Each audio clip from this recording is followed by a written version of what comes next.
Okay, well, welcome everybody to this Lunch and Learn session about the Green Care Quality Mark.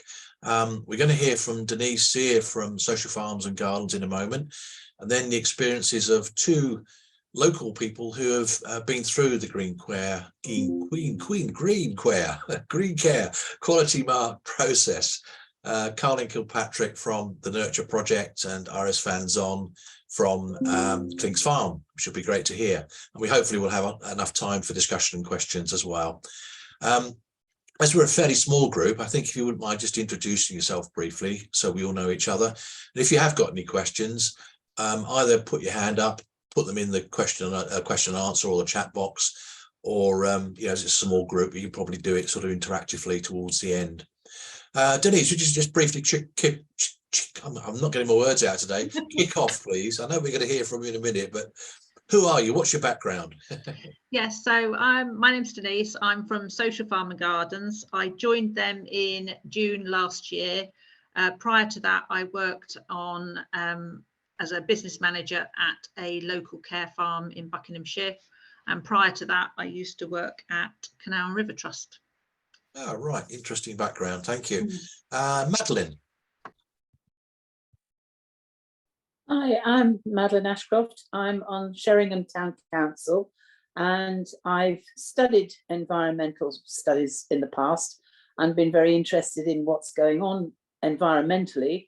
At one point, I have tried to engage some of our councillors in organising a community garden on the allotment site that we have, but it's gone down like a lead balloon. But I'm open to offers, and I'm hoping that I can sort of twist their arm at some point in the future. So I'm very interested in what's going on and how we can perhaps do something in the future. Thank you. We had a very interesting discussion about Sheringham and the North Norfolk gathering, didn't we, about the possibilities there, and yeah, hope things come from that. That's good. Thank you. Anne, over to you. That's interesting. Hi, I'm Anne. Interesting what you've just said, Madeline, because I have just set up a community allotment in East Tuddenham. I've had quite a good take up from families and from a local school, but in terms of volunteers, that's quite challenging, finding people who really want to engage with us. But we're muddling along quite well as we are. I mean, it's not as big or as developed as perhaps I had imagined it would be, but I mean, slow growth is healthy growth. So, but that's really why I'm here today, to find out a little bit more and just see if I can develop our own community allotment a little bit. Thank you. Yeah, takes time to do these things, doesn't it? It does. Get the community interested and on board. Yeah. But, yeah, sounds like a good start anyway. Hmm. Angel Lisa, over to you. With your halo. You're on mute. To do it. Sorry, it wouldn't allow me to click on it. I've recently moved to the area. I've been here about 1.5 years. I'm a stay-at-home mum. I've got 4 children, all on the spectrum. So we moved here to be part of the community. I recently done a master composting course, which I absolutely loved, which kind of gave me more drive. We're having the council land out the back of our house is being turned into a care farm that I'd really like to volunteer on, because I also want my boys to be part of the community as well, because actually I think realistically, I don't know that they'll be able to find employment. So actually, I think it's really important for them to understand about feeling part of the community for other people and for them. So yeah, just, you know, I'm only about half an hour from Sandringham actually. So yeah, so that's really interesting. So this is the new Ingleborough care farm, is it? Yes. Right, excellent. Well, they're members of the network, I know, and I think they're in their early days of really early, yeah. Yeah. Have you come across some people and animals just outside Wisbeach? No. Well, that's worth a look. Katie Bristow runs that. That's a care farm effectively as well, which is literally well, just a stone's throw from where you are if you're close to Ingleborough. So yeah. If you Google people and animals, you'll find out them. You might find that useful. People and animals. People and animals, yeah. Cool, thank you. Wisbeach Community Farm, I think they call themselves as well. Yeah, good. Mm. Sally from Lingwood, welcome. Hi, sorry when I logged on, I suddenly got a phone call which cut everybody out, so my apologies for that. So yeah, I'm Sally Medler, Lingwood Care Farm. We're about half a mile off the A47 between Acle and Norwich, and we're in our 10th year. So we've got our 10th anniversary events that we're going to be organising for the summer. And we're about to start lambing, so we're sort of getting prepared for that. Thank you. Yeah, I mean, if it isn't daffodils, it's lambing. That's the sign of spring, isn't it, really? Yeah. Thank you very much. Carlyn. Hi there, everyone. I'm Carlyn from the Nurture Project. I founded the Nurture Project just over 7 years ago, and we deliver horticultural and nature therapy to adults living with mental ill health.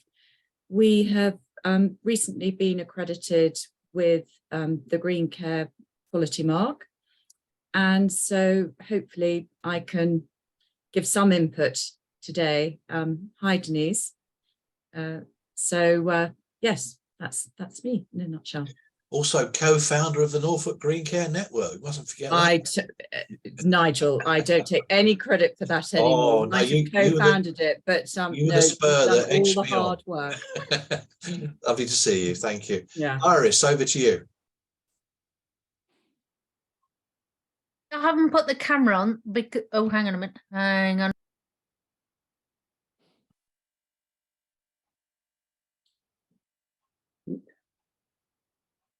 Can you hear me? We can, yes. No.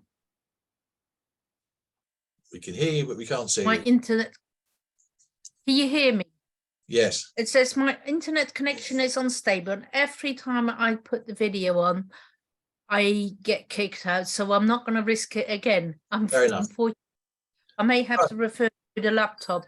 We'll try to imagine what you look like. I think I can remember. Beautiful. Anyway, so I'm from Clinks Care Farm.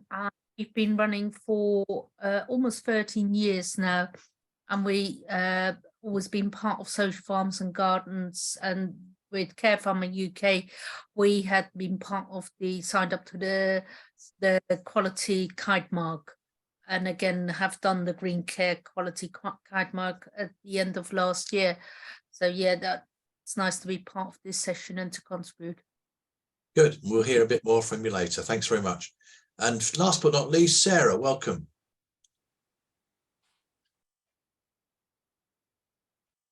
Are you there, Sarah? Can you say a few words? Hello, I am here. Hi. Nice Hello. to see you. I'm just eating my lunch while I listen. But Well, that's the whole point, lunch and learn. yeah, thank you. Yeah, could you say a little bit about yourself? We've just been introducing ourselves.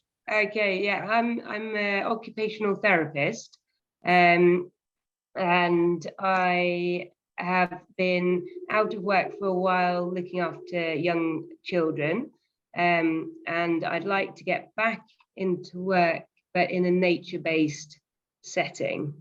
And I recently went to see Carlyn actually at the Nurture Project, and I thought it was absolutely fantastic.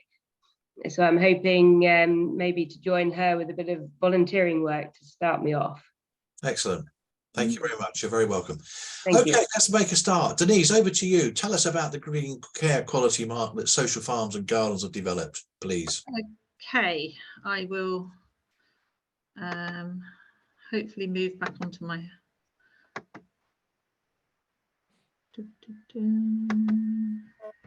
where is it, because it was there. In your little tray at the bottom somewhere? Yeah, there we go, it's appeared now. Right, so can you all see that now? Yeah, thank you. Right, okay. So what I will be doing during this quick lunch and learn session is I'll give you a quick overview about the Green Care Quality Mark, talk about the introduction that we have just released of the new framework document, go over a bit more about what it covers and how it works, where we are now, and obviously there's any chance for any questions or discussions as we're going through. I can't actually see, so I can only see my presentation now. So if anybody starts waving or putting their hands up, hopefully, Nigel, you can let me know. Yeah, that's fine. Okay, so the Green Care Quality Mark was launched in April last year, and it replaced a previous quality assurance scheme that the Green Care that Social Farm and Gardens did, which was called the Code of Practice, and that had been in place for a number of years.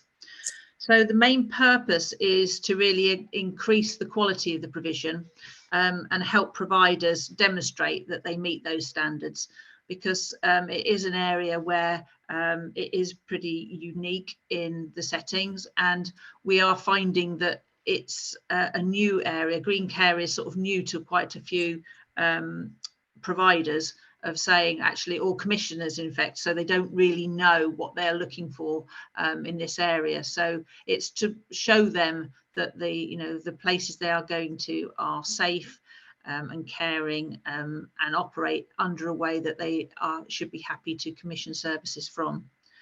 The Code of Practice was very much focused on care farming, so the reintroduction of this new launch is trying to expand now to cover all types of green care providers.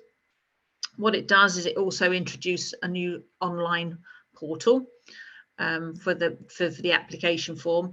The previous one was very Excel based, which I can't understand. Some people didn't like that. I love Excel, but this one is an online portal. And it takes you through 4 main sections. So information about the provider and their site, statements to show that they run a responsible operation, that they care about the people they work with. So by the people, we're talking about the people who use the service, but also about their volunteers and their staff, and the fact that the organisation is a safe place to be. So we're going through health and safety, they're going through risk assessments, first aid, segregating traffic even. There's lots of different things to focus on the fact that it's a safe place for everyone to be. We've got a framework checklist, which is what we've recently launched, which I'll talk about a bit more in a moment. And there's a really comprehensive guidance document that was produced last April. I mean, I think it runs to something like 40, 50 pages of all links where, if you don't actually meet the standard yet, of where you can go off and get some advice and support. We're continuing to produce some resources to being developed, including offering things like this webinar, and there's other training that's been developed by Thrive that can be obtained through the website. At the moment, the administration of the peer reviews are currently funded via Social Farm and Gardens, and the charge that is in place at the moment for the Green Care Quality Mark remains at £60, which is what the cost of the Code of Practice has been for a period of time. So the new document that we've released in January this year was what we're classing the framework document. Up until now, all of the requirements for the Green Care Quality Mark have been hidden behind the paywall, which made it difficult for people to know whether they were at a stage to apply. And it also meant that there was quite a delay between people enrolling and then submitting their applications whilst they got all their evidence and their documentation together. So we've now launched the framework document, and just on the side of there, it just gives you an idea of what it looks like. So it's more of a checklist, really, so that it goes through each of the statements so people can have an idea, download the framework document and have a look through it to see whether they're in a position that they can go ahead and enrol on the quality mark. So it goes through the whole sections, the 3 sections that we've talked about, and it also at the same time, when you apply for this framework document, it also provides a link to the document, the comprehensive guidance as well. So if you find that's one of the areas that you haven't been able to tick yet to say, yes, I can do it, you can have a look at the other link which you're provided to, which is the guidance, and that will send you off to some of the places of what we would expect to see within that standard, and also if it's a policy document, what could be in it, and also some hyperlinks to some resources about how you know, you can find the information you need to get within that one. So this is available, as I say, freely from our website. If you go onto our Quality Mark website, you will see this button here for the Quality Mark framework. Once you click that, it's a simple web form, really just to take your contact details. Once you've submitted that, by return, you get another email, which then contains the links to the PDF, which is for the document that you can see there on the side of the screen, and also another link if you need the guidance document. So once you're happy that you are in a position to enrol and progress your application, again, there's on the same web page that we were just talking about, there's an Apply Now button. That takes you to another web page. It is slightly confusing at the moment. I will be honest, is the fact you have to register again, and this is because it's actually hosted on a separate website at the moment. So you will probably already have your login details to Social Farm and Gardens. So I will advise that you have to go onto this one, and it asks you to create a new username and password. I mean, for your own benefit, you can keep them all the same if you want, but it does confuse people. Once you then have filled in your details, you click on Register and Pay. That will open up the payment window. You can use a PayPal account. It says pay with PayPal, but once you take that option, you can then choose to use a credit or debit card. And as I mentioned earlier, the current cost is £60 per annum. Once you have paid your amount, you then have the option to start filling in your application form. So what I've tried to do here is just give you an example of what all the statements and that look like. So this is where you start with about section 1, we run a responsible operation. So it starts off whether there is a statement there to say, right, the first question, for example, there is about your legal status and business structure. And your statement there we've got is, we have the registration certificates or publicly available information for our organisation. As you can see, nearly all of the questions are toggles of yes and no, and then underneath is an additional box where you can provide additional information. So for this one, people have been including either link to Company's House or providing their registered charity number or other information. So it goes through the whole 3 sections, and again, as I say, you've got a statement, and then normally yes, no buttons, and a place for you to provide links. We have suggested that people can use either Dropbox or something like Google Drive to provide the links to the documents. I will be honest, and both probably Carlyn and Iris will probably say that this is probably one of the most challenging parts of the documents, to provide the links. If people are not happy and haven't used Google Drives and Dropboxes, then obviously they can email those documents to me. There are at least five documents that we class as being mandatory documents, which are public liability certificates, employer liability certificates, your adult safeguarding policy, child protection or safeguarding policy, and your service use agreement that you have with your users. So either that's a service user contract or an agreement or whatever you suggest. In addition, we normally ask to at least see some other documentation. Mostly people submit their health and safety document as well. So they are the documents that throughout the application you can either link to, or as I say, if you have problems with the links, then people are emailing them to me. So for this section, for example, if you weren't quite sure what you need to submit, then this is the example of that relevant page on the supporting guidance. So again, you can see it duplicates what the area you're in and what is the standard, and then it lists out what you need to provide, and then you've got some links there to Companies House, Charity Commission, and other ones that if you need to go through and get some information. But this is really just to give you some idea of the supporting documents and the guidance that are available. As I say, this lists through for each of the documents, and in total, I suggest you don't hit print on it, because as I say, it's about 45 pages long if you go through the whole guidance. So after an application is submitted, we get an automatic notification to say you've completed it. I then carry out a pre-check of the application form. So I make sure any links that you've provided work, that all the questions are answered. If for any reasons you say no to any of the standards, then we need an explanation in the box that's within that section of why you don't think that that standard applies to you. And as I said, there's also checking the any of the other information that you've sent through. If there are problems with the links or something, I then send an email back saying, right, I've done a pre-check. This is the extra information we need.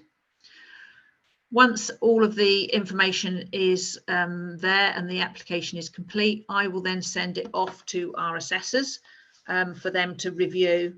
They then provide feedback, which I collate and send back to the organisation as a single document of saying, if there is additional work that needs to be done, what we would be expecting to see and what sort of response we're looking for. Once we've got that, and hopefully, you know, we don't need any feedback and it goes straight through to be awarded, I then send out a certificate and also our Green Care Quality Mark logos, which you can then use on websites and promotions and things like that. The award is for 12 months. So there are two sort of timings circles, if you like, for the process. So once you're enrolled, the enrolment registration is annual. So from the time you've enrolled, you'll then be requested to pay 12 months from there. But then on the annual compliance of the being awarded the certificates, I will then be following up to check with you to see whether there's any updates and what information has changed. You should be able to sign back onto your original application form and then just update anything that has just changed and submit your any revised policies. Here's a couple of quotes we've had from people that have already got this. So what we're trying to do is, once people have got the award, our social media and marketing department are putting things out on Facebook, Twitter and things like that. So people get an idea of what it's meant to people. We are also looking to repurpose our map on our website so that it will show those organisations that have submitted an application and for those that have been awarded. So where are we now? So we launched, as I say, in April. To be honest, there wasn't really much being actively done until I was in post in June. So now we've got nearly 90 organisations have enrolled and paid their fees. Of those 90, 30 of them, over 30, have already achieved the award. And there's about another 50, I think, going through the process. We are, as I mentioned just there, we are about to launch a new website on our new map on our website. So again, that will show those who've got the award and those that have submitted an application. We have also just been advised that our framework document has been included now on the NHS, the Green Social Prescribing Toolkit, which is due out imminently. We were told March, April time, and that's why we were up against it to get the framework document available on our website by the end of January. We have been told we are included in that toolkit. I don't know exactly what date it's being launched yet. And as I say, we continue discussions to get further endorsements with working with the Green Care Green Care Coalition and also other networks like yourselves to try and help promote it in the different areas that we're going around. So that's it from me. That was a whistle-top tour through your the Green Care Quality Mark, and hopefully we might have some questions. Yeah, fabulous, Denise. Thank you very much. Really, really interesting. I've got a few questions, but I'll give it to the floor first of all. Anyone would put their hand up and ask Denise anything specifically. We'll have a chance for more general discussion a bit later on once Carlyn and Iris have spoken. But Carlyn, you've got your hand. Well, I just thought it might be useful to feed back sort of, you know, our experience at the Nurture project, or do you want to do that a bit later? Just hold off for a minute, I think, Carlyn. If there's any immediate questions for Denise, then that's fine. Yeah. Well, sort of, yes, there were a couple of questions. So having got our accreditation, how are you thinking about doing the reminders? Is that up to the actual provider, or how? I think you just touched on it at the end of your presentation. Will you say, you know, right, it's time to renew, and you know, what do you need to prepare, and all those kind of things? There is an automated process which comes out of the website in regard to the membership. So paying for the membership enrolments, you'll start to get reminders. I think it's at 3 months, 2 months and 1 month, and that's to renew your membership fee. But when it actually comes to get the time of the reward, the award, I am writing out to people a month before saying, you know, remember that you probably haven't been on the website since you've probably submitted it. So I'll be sending out a reminder of, you know, this is where you need to log back in, let us know. And then once you've resubmitted it, it will then go back in the process. So you will definitely get reminders on all stages.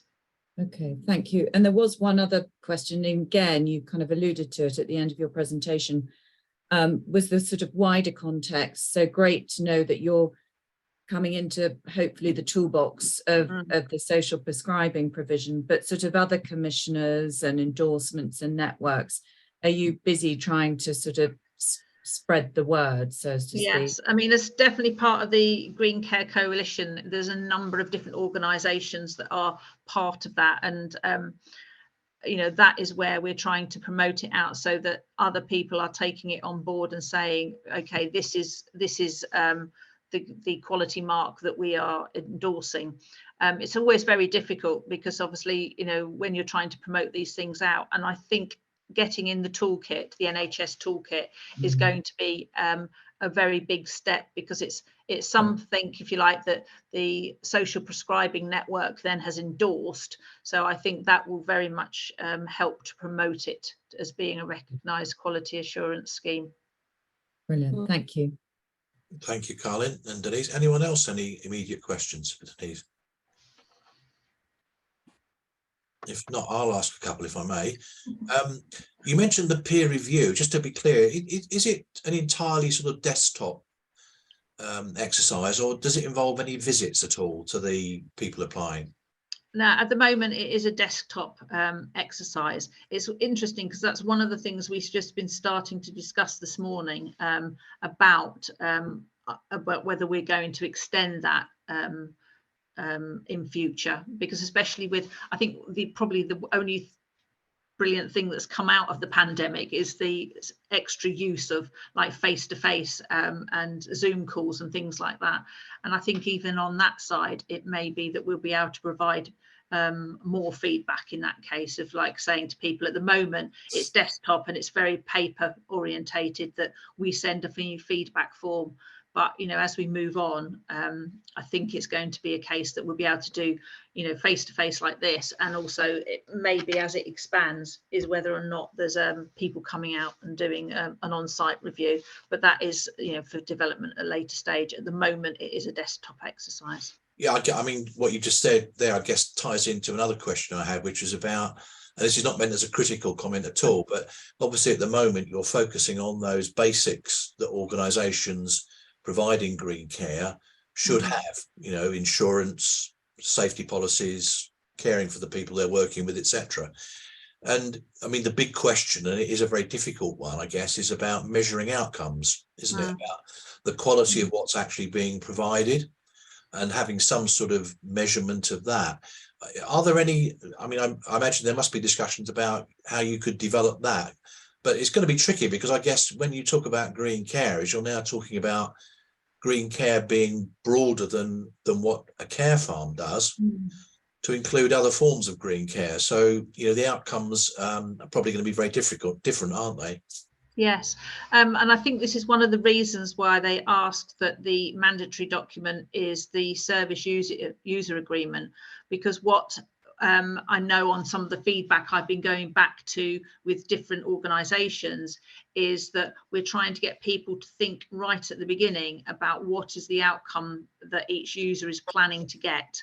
And I do know that on quite a few of the service agreements that I've gone back to organisations, although they've done, you know, about, you know, contact details and financial transactions and things like that, but what the assessors are coming back with is saying, okay, but what is the outcomes that you're expecting from this one, and trying to get that added focus on actually thinking right from the beginning of, you know, why is that person coming to your facility and what are they going to gain, rather than just the financial tick boxes of saying what was needed. Yeah, that's great. I mean, that's a step in the right direction, isn't it? It's about encouraging organisations to, you know, if they're not doing it, to do that sort of individual planning for the people that they're helping and so on, so that at least they're not being forced, but encouraged to sort of think that through, and all that follows from it, really. Yeah, great. Just to mention, I mean, you mentioned the Green Social Prescribing Toolkit, something that may be of interest to all those present.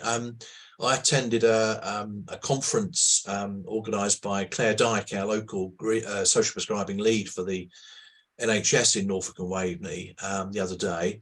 And that was fascinating from a number of points of view, but there was a wonderful presentation from the RSPB about nature prescriptions, something that they've tried, I think, in other parts of the country, Scotland initially, I think, and then in Derbyshire, which seems to have been very successful.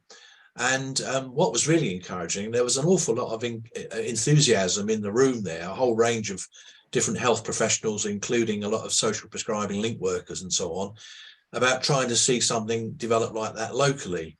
And Claire, to her credit, grasped the nettle and said, well, look, if there's this interest in developing green social prescribing, if you'd like to contact me, i.e. Claire, maybe we can get a steering group going, you know, across Norfolk and Waveney, which would help to develop that locally, which was music to my ears. And great to hear that there's that, you know, that support from the NHS Integrated Care Board, as it now is.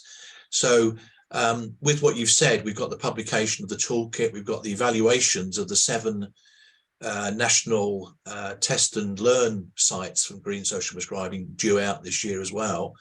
I think this year is going to be a fantastic opportunity to push forward green social prescribing and green care in the way that you're talking about locally. Okay, well, let's move on. Carlyn, perhaps you could kick off and you know, share your experiences and your thoughts about what the Green Care Quality Mark means for you and the Nurture Project. Can I just start by saying my video for some reason starts, it was flickering. Funny. So yeah, so if I suddenly go blank and then come back, that's the reason why, because otherwise just keep talking. It's fantastic to have the accreditation. We regard it as a sort of real feather in our cap. So we're delighted to have that, and delighted for a number of reasons, because Nigel will know from historically, sort of something that I feel really strongly about is that because we are, you know, sort of green care is quite young, and there's lots of organisations wanting to get involved, which is brilliant, but we also have to be mindful that we're providing well-governed and robust sort of it's all the frameworks are in place. So I think to have an accreditation with social farms and gardens and showing that, I think that's great. I think, having listened to what Denise was saying, so I made a few notes before we came online today, and the positives that we got out of it, I've just mentioned the governance, it's also quite good if you're trying to put a funding bid in. It shows that, you know, you're a good organisation. You're thinking about lots of different things. In terms of sort of the things that were less good, was that it initially was hard to navigate. The Dropbox, actually, Denise, it didn't bother me too much, but I could see how it potentially might. It was a little bit clunky at its inception, but you know, these things probably are, and you need a bit of feedback to refine things like that. I suppose for us, because we're not a care farm, I felt that it was care farm centric, but then again, you said in your presentation that's where historically the code of conduct was coming from, so I understood that. And yes, I totally agree with you about the sort of the hosted username password enrollment process was a bit tricky, and I had a few problems, didn't I, that I kept anyway. So I mean, that would be my sort of kind of overview of it. Would that be sort of fair to say, Denise, in terms of how we communicated and what I had to say about things? Because some of the things, I suppose the big thing for us was, I think, the animal welfare policy, wasn't it? Yeah. And we're not a care farm, we have animals on site, but they're our pets, so they're so that was a little bit clunky, wasn't it? It did manage, we managed to sort it out, and you said there might be different ways of how drop boxes on sections and things like that, but that's a refining process, isn't it, more than anything? Yeah, I mean, I definitely know that when the new system was commissioned, it isn't as whizzy as they originally were hoping for. Again, that came down to funding. So Yes. I think it is a step forward to get it all online, but I think it is definitely, we're picking up the feedback of which bits are working, which ones, you know, because once you say you're not a farm, then the whole section on animals shouldn't really appear, and it is a case of when things are there, people go through them, and it is, you know, like yourself, it's like, yes, there are, it says are animals on site, and of course then we've assumed that if their animals are on site, they're part of the establishment, and of course it's getting the nuances like that we do need to look at when we're doing the development of it. But thank you for your patience, because there was a bit of going backwards and forwards, but I appreciated it, and you know, we got there in the end, didn't we? Yeah. But I think I was quite a tricky customer. No surprises there. By my own admission. That's interesting. Saying anything. Interesting, the point you made about you know, its historic roots in care farming and what that's meant in terms of the process. I was going to ask earlier, Denise, I mean, you talked about extending it now to other forms of green care, and that begs the question, you know, what do you mean by green care? And have you any thoughts on that? Because I know, you know, it's something when Carlyn and I set the network up here, we had a long discussion, I seem to remember, about, you know, how far should we go in terms of including things like sensing nature, for example, and conservation activity, and interacting with animals, as well as perhaps the more specific therapeutic aspects of green care, which I think was where social farms and gardens originally came from anyway. Yeah, I think at the moment that is still where their focus is. They're thinking expanding from just sort of care farming to therapeutic gardening, animal interventions and things like that. So I think, as you said, there's still scope for even further, but I think what we'd have to look at then is, if you look at things like a maybe a community allotment or something, the care farming green care quality mark at the moment is probably including more areas than you probably would need for a much smaller basis. So I think that is a development we need to look at further. I was looking at the Northern Ireland Green Flag Award, and again, you know, that's does a lot for sort of volunteering community spaces, and again, I think that's an interesting model to look at probably things for those sorts of areas, rather than what we cover at the moment in green care quality mark. I'm pleased you mentioned that, because I was going to say, as a Green Flag Award judge, I've mentioned that in the Green Care Coalition discussions about this, that there is maybe some lessons to be learned from that, in terms of, I guess the word would be differentiating the quality mark, because as you may be aware, the Green Flag Award, it started off as very much an award for public parks and gardens, but they've developed other branches of that deal with community projects, and heritage gardens is the other one. I think that's a differentiation. So it's something up to think about, isn't it? Different forms of green care maybe need a nuanced application process and what you're looking for, really. Yeah, I definitely think those are the things that, there is scope for development. And again, what you mentioned earlier about, potential of face-to-face and farm visits and site visits and things like that, that there are all these areas that can go on and get, further accreditation awarded against them. Yeah, good. Let's move on to Iris, and then we can have a more general, perhaps, question and discussion session. Iris, what's been your experience of this, then, and what are your thoughts about it? I'm not going to risk putting my video camera on. We can hear you clearly. Okay, that's great. Well, I always find these kind of experiences of doing accreditation and the kite marking quite a daunting exercise. And I didn't think it was as bad as kind of when I did the care farm and go to practice, probably because I'd done something similar once before, maybe. I thought this one was easier to use for me. I quite liked it. Downloading from the Dropbox was okay, because I use Dropbox on my laptop here to work from home in the evenings quite a lot. The day is never ending.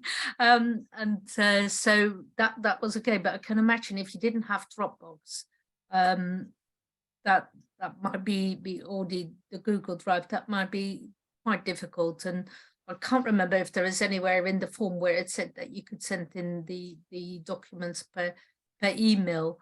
I think for me, the kite marking is so important.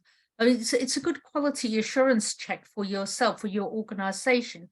Because, for example, you mentioned the animal welfare policy. We didn't even have one. We have animals on the farm. Of course, our animal welfare, our standards are high, and we always make sure that they were looked after. But to have a policy is so important. So it's just a reminder of making sure that you check what sort of things you need to have in place. So I think it's a really good exercise to do. And there were other bits and pieces that I thought, oh yes, I need to review this policy, it's just run out of date, and it's all these kind of things that are really important. Then you will start having a internal glaze over your organization where you could improve things.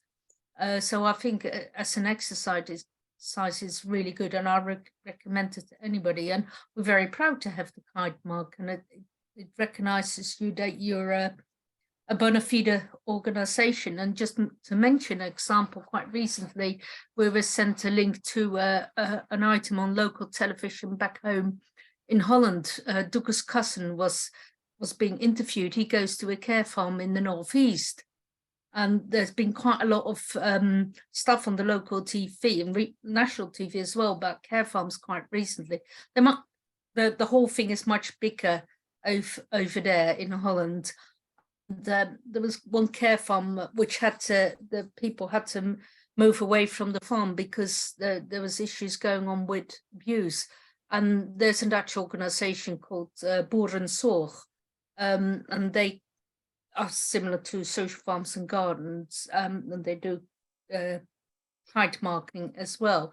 And of course, this particular organization where all these things were happening wasn't kite marked. And the interview that Lucas was in was basically saying, look at this care farm, we love coming here, and this is okay, we feel safe here.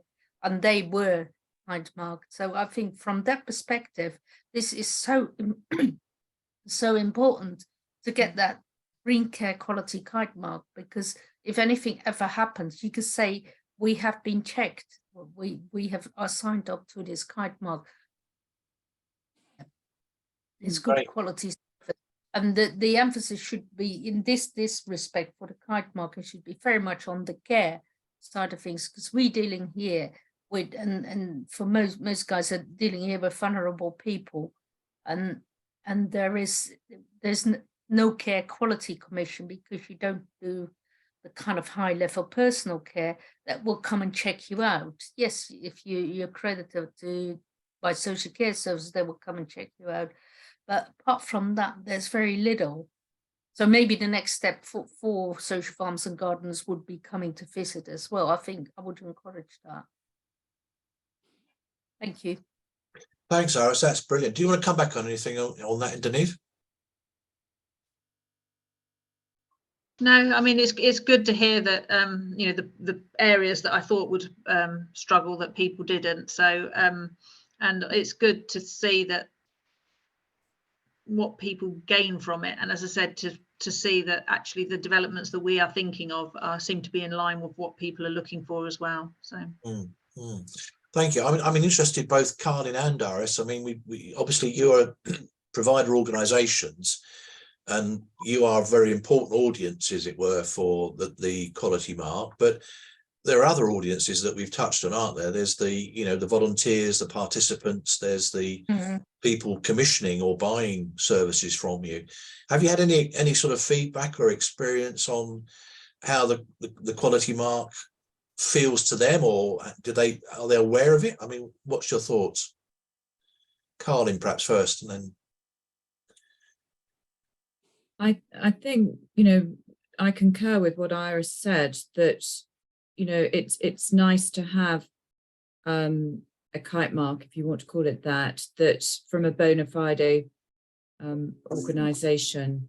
And so recently we've acquired a little bit of funding, and that I know having the Social Farms and Gardens accreditation helped with that. So, you know, I think it just all adds up, and it does help.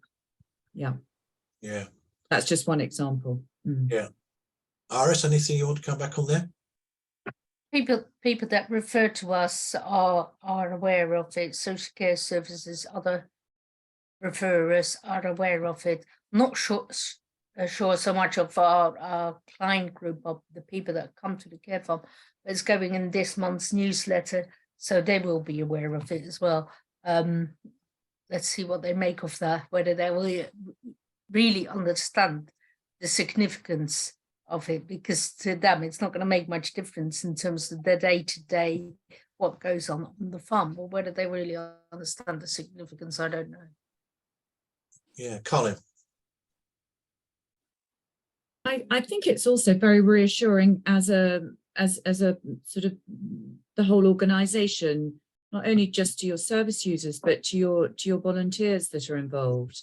So you can say, look, you know, well done as well to your volunteers, that you're part of this, and it's part of that feel-good factor, and you know, it's a team effort.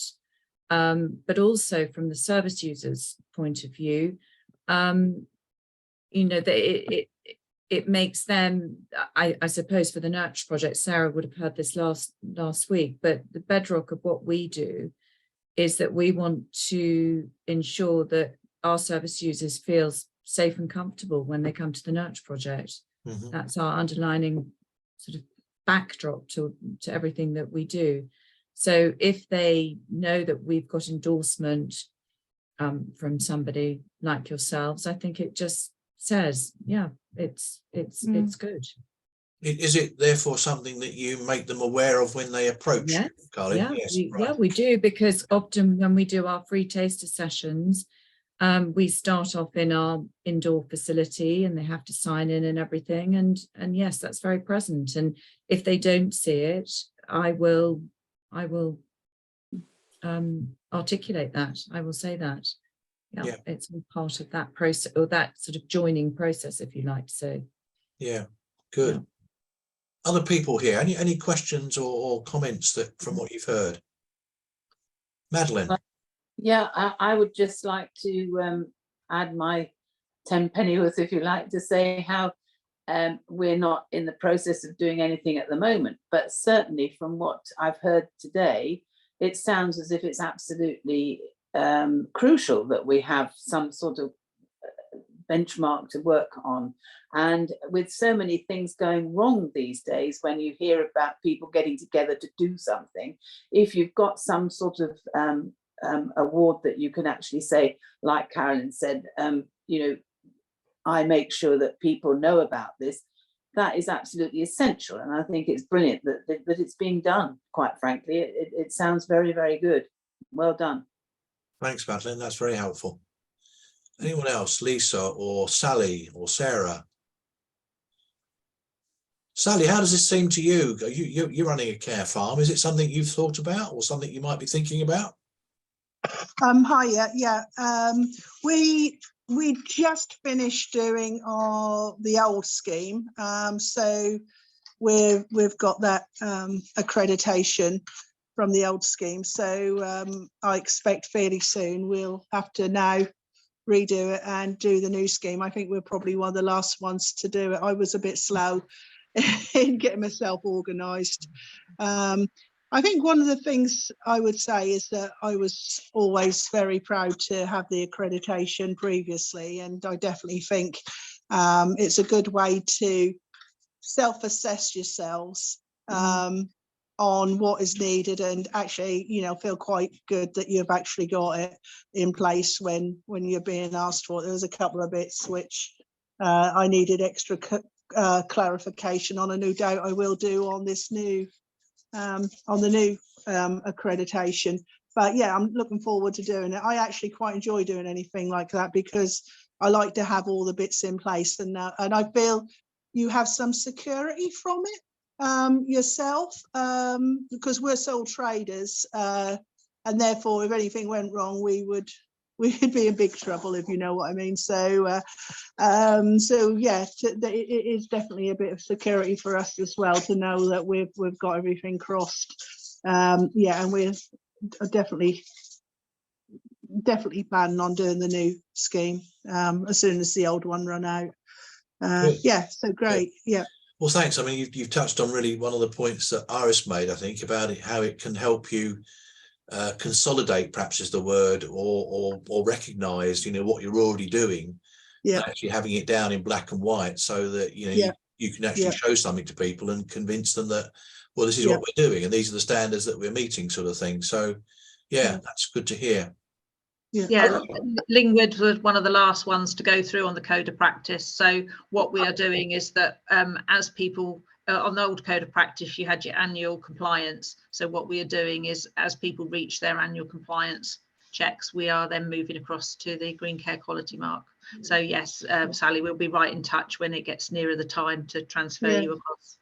I think it must be quite soon. I'm pretty sure it's springtime. So yeah, I think my plan, and when I originally done it, probably was the wrong time, because obviously with lambing and different things, when you're up in the middle of the night, last thing you want to be doing is worrying about paperwork. So that's probably my plan on when I started doing it was probably not very good. But yeah, I think yeah, I'll be in touch to see when I'm next due and start planning towards it. Yeah. Look after those lambs. Sounds as me you got your priorities right, Sally. Yeah, got to get the lamb. Got our welfare policy says animals first, people first, animals second, and paperwork definitely last. Fair dues. Okay. Well, folks, we're coming up to 1 o'clock, which is when we were due to finish. Just want to say thank you very much to Denise for presenting and opening our eyes to what's going out there. It's a fantastic development, I think, which I think it's got a lot of promise, given, you know, what I was saying earlier and what you mentioned in terms of green social prescribing, the toolkit and things taking off this year, maybe, particularly locally, if we can make that happen. So you've given some very helpful links. What I will do is I'll share your slides, if that's all right, Denise, with those who registered, which will be 2 or 3 more people than actually attended today. So if you could send me those through, perhaps as a PDF or something, that would be very helpful.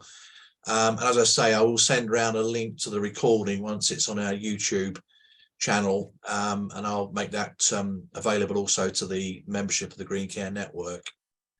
Couple of things just to say in terms of, oh, Sally, got your hand up.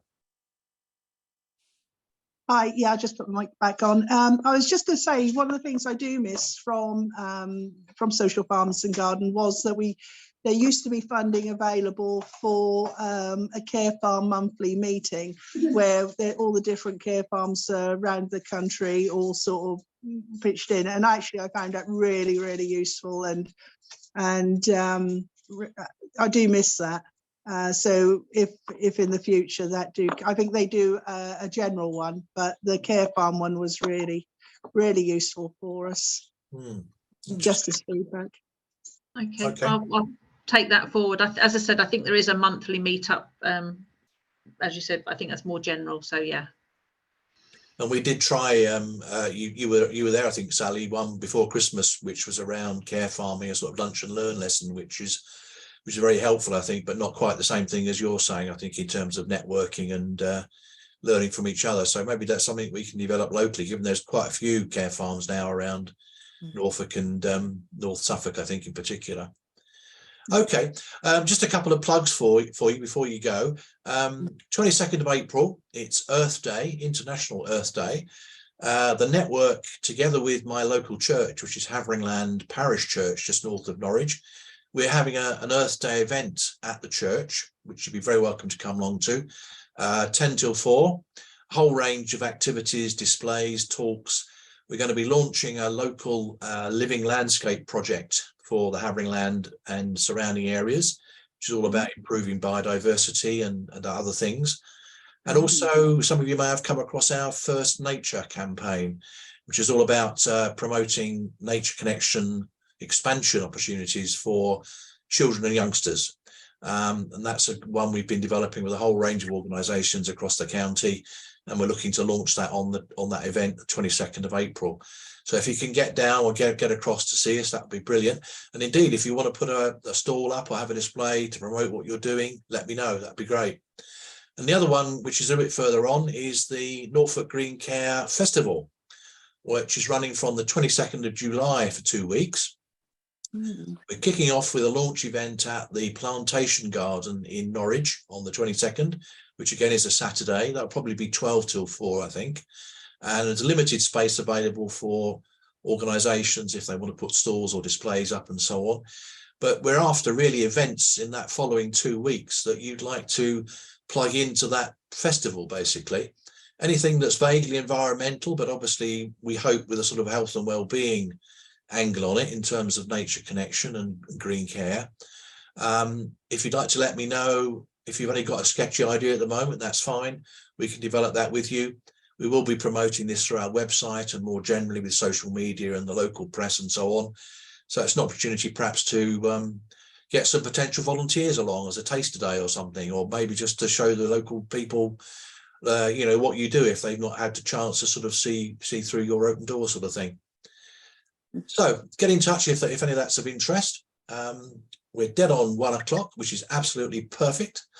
Thank you all very much for your contributions today. I'll stop recording in a minute, and I'll be in touch with you next week. All the best. Thank you very much. Bye for now. Bye.